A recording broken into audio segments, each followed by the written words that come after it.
From Hollywood, Lorene Tuttle in The Unexpected. The Unexpected. The Unexpected.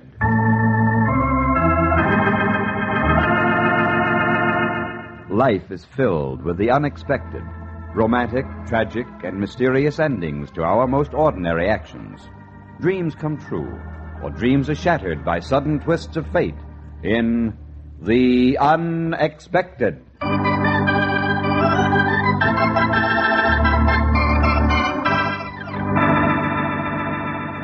But first, a word from your announcer.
And now, Lorene Tuttle, outstanding radio and screen star in Free Passage, a drama of The Unexpected. Now I had to get out of Marseille. The French police were no less efficient than the Austrian or the Swiss. They had spotted me, I was sure of that. And early in the evening I had been followed. I lost whoever was following me along the waterfront, but he would find me again. And there was nothing I could do, nowhere I could go. No escape at all. Unless I could get to America.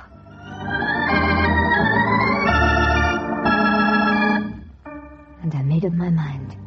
I was going to America. I didn't care how. I was willing to lie, to cheat, to steal, even to kill.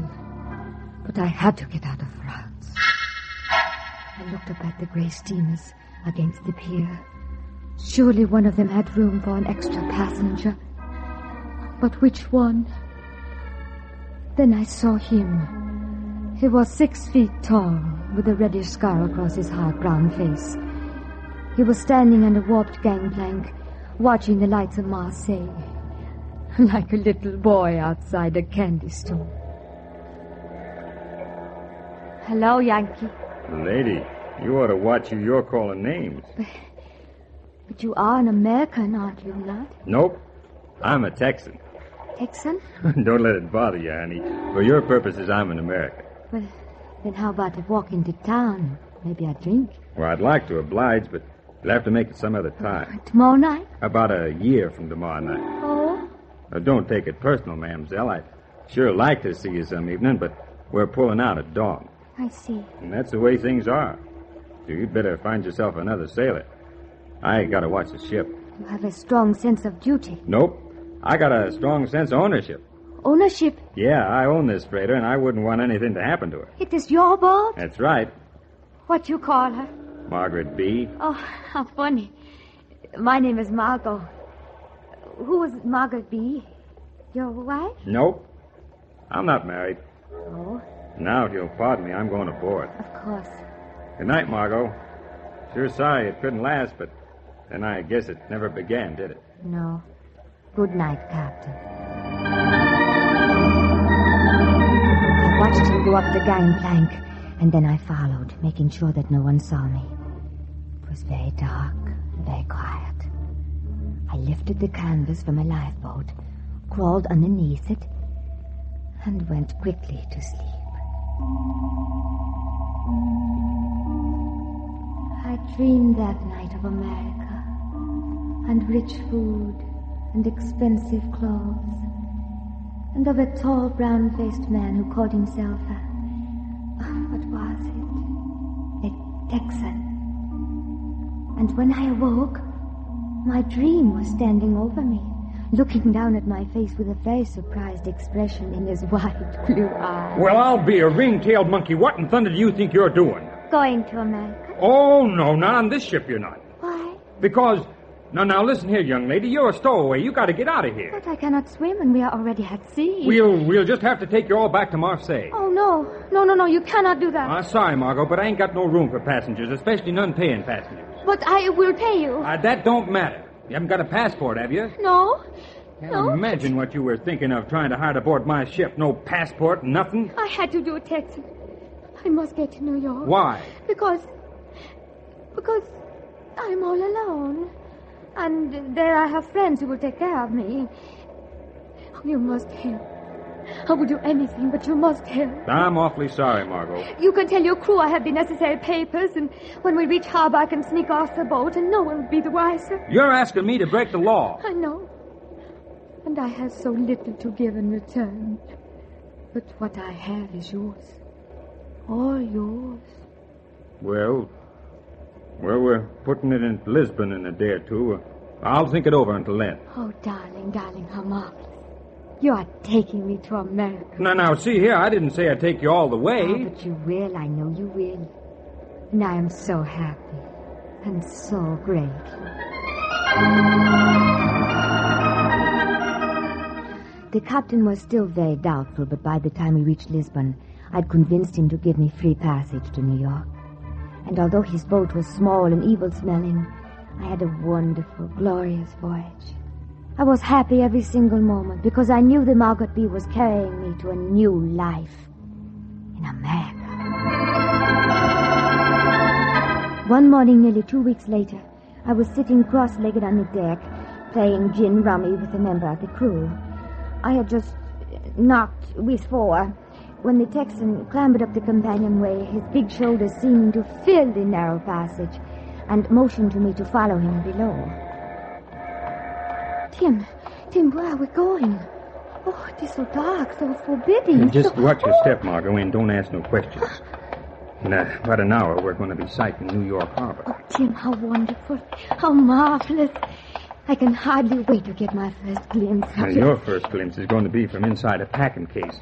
Unless, of course, you'd like to be caught by the customs and immigration officials and sent back to France. Oh, no, I cannot go back. Well, that's all right, Margot. I'm not asking questions.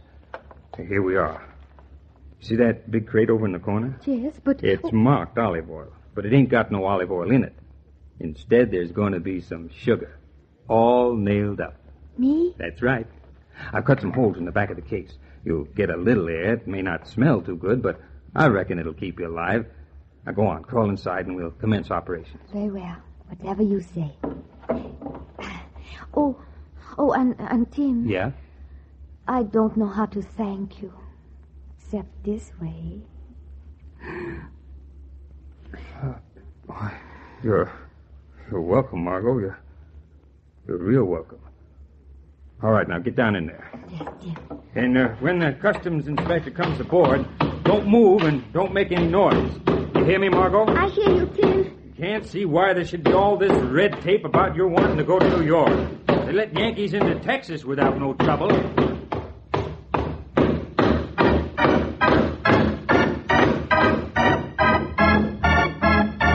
must have been 2 or 3 centuries later when I heard footsteps on the companionway, and a large, jovial voice filled the dark hold.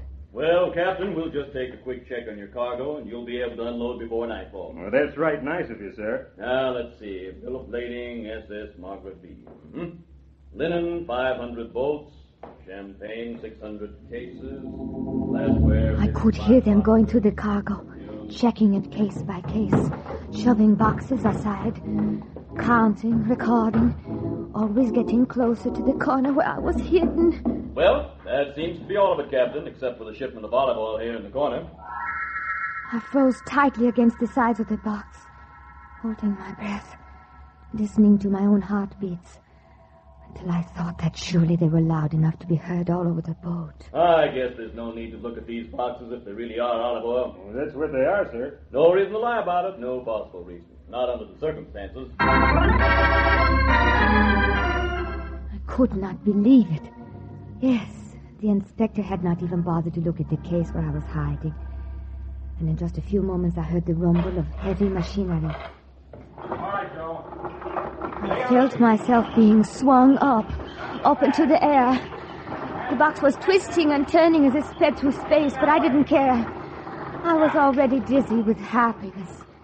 And then the crate came down softly, like a heavy winter snowflake as it settles against the ground.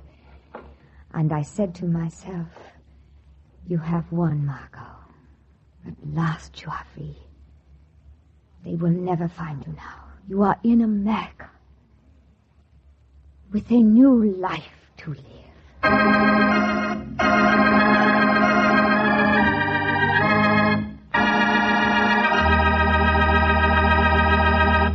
You think the story is over, don't you?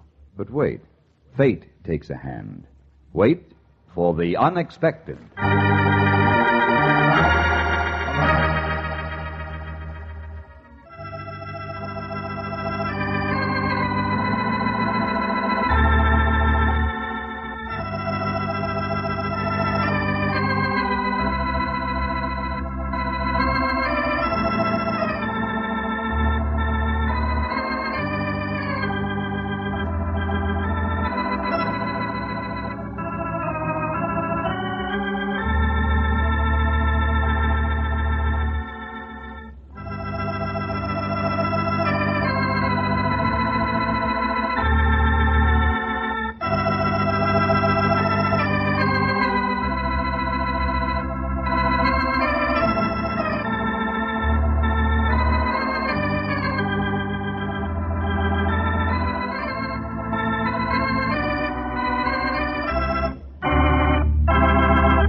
Now for the surprising conclusion of Free Passage, starring Miss Laureen Tuttle, a Hamilton Whitney production written by Robert Libet and Frank Burt and directed by Frank K. Danzig. I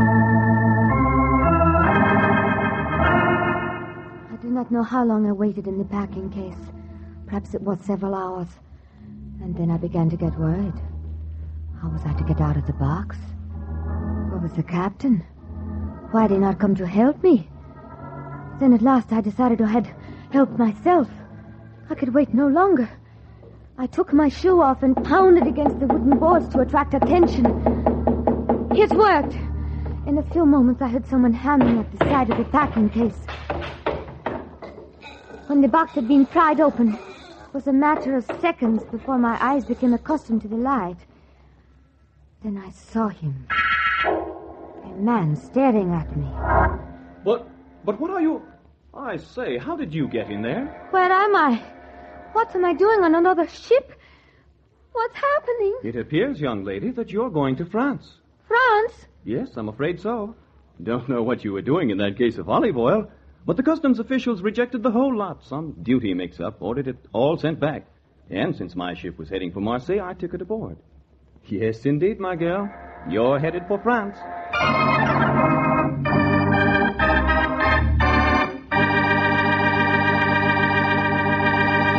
Free Passage starred Miss Laureen Tuttle.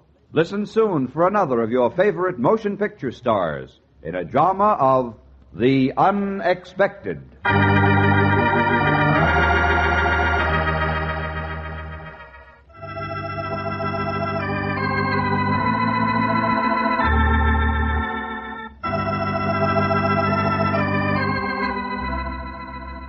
This program was transcribed in Hollywood.